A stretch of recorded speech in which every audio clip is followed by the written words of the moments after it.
ডাকসু নির্বাচনে ৪৬২ জনের প্রার্থিতা প্রাথমিকভাবে বৈধ ঘোষণা করেছে নির্বাচন কমিশন। বিভিন্ন ত্রুটির কারণে স্থগিত হয়েছে ৪৭ জনের আবেদন।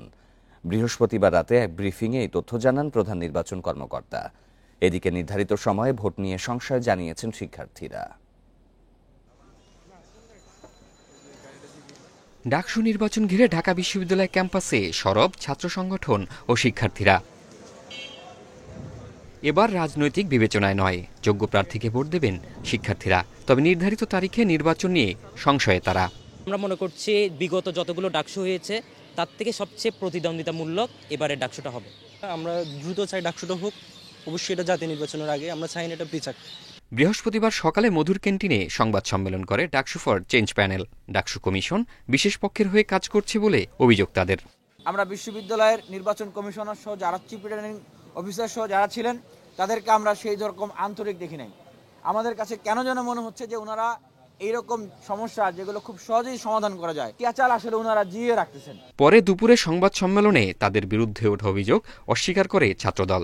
তাদের দাবি, ভোটাভুটির মাধ্যমে প্যানেল নির্বাচন করেছে ছাত্রদল, যা ইতিহাসে বিরল।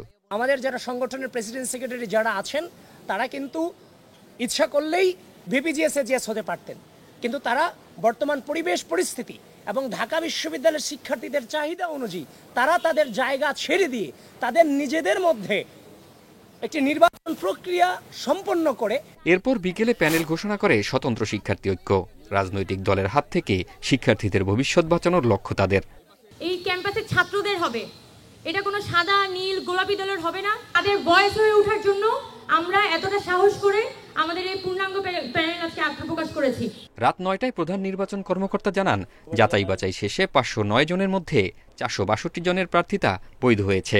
৪৬২ জন ছাত্রছাত্রী ঢাকা বিশ্ববিদ্যালয়ের কেন্দ্রীয় ছাত্র সংসদ নির্বাচনের বিভিন্ন পদে প্রতিদ্বন্দ্বিতা করার জন্য মনোনয়নপত্র বৈধ প্রার্থী হিসাবে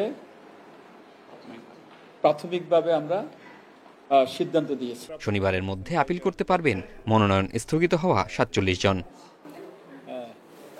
জাহিদুল ইসলাম, ইন্ডিপেন্ডেন্ট নিউজ, ঢাকা।